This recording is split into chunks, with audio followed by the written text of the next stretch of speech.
کسی مسلمان کو قتل کرنا، کسی انسان کو قتل کرنا، یہ کائنات کا سب سے بدترین گناہ ہے۔ شرک کے بعد اگر کوئی بڑا گناہ ہے تو وہ کسی کو قتل کرنا جان بوجھ کر۔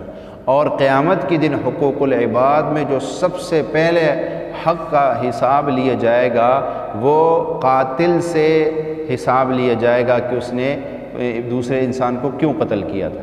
ابھی ہمارے جو تازہ واقعہ ہوا ملک پاکستان میں، ایک ٹک ٹاکر ثنا یوسف، اس کو قتل کر دیا گیا، حالانکہ قتل کرنا سب سے بڑا گناہ ہے۔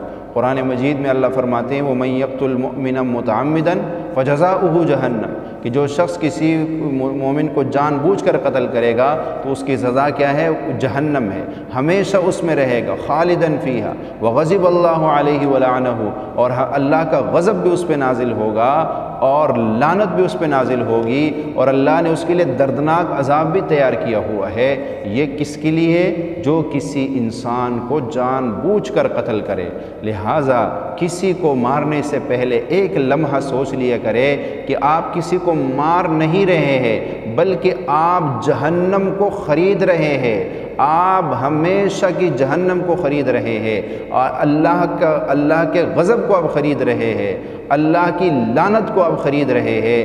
آپ گولی نہیں چلا رہے ہیں بلکہ آپ اس وقت خریدار بن رہے ہو، کس کا؟ جہنم کا، ہمیشہ عذاب کا، اللہ کے غضب کا، اللہ کی لعنت کا، اور دردناک عذاب کو آپ ایک گولی کے عوض خرید رہے ہو۔ خدا را کسی کو قتل کرنے سے پہلے ایک لمحہ سوچئے قرآن نے اس کی کیا سزا بیان کی۔ اگر کسی مولوی کا فتویٰ ہوتا تو شاید آپ اس میں کوئی تو میں کر لیتے، لیکن یہ تو قرآن کا اٹل فیصلہ ہے۔ اللہ تعالی ہماری نسلوں کی حفاظت فرمائے۔ اس لیے میں کہتا ہوں قدم قدم پہ یا حفیظ و یا سلام و پڑھا کرے تاکہ آپ کی جان کی، مال کی ہر وقت حفاظت رہے۔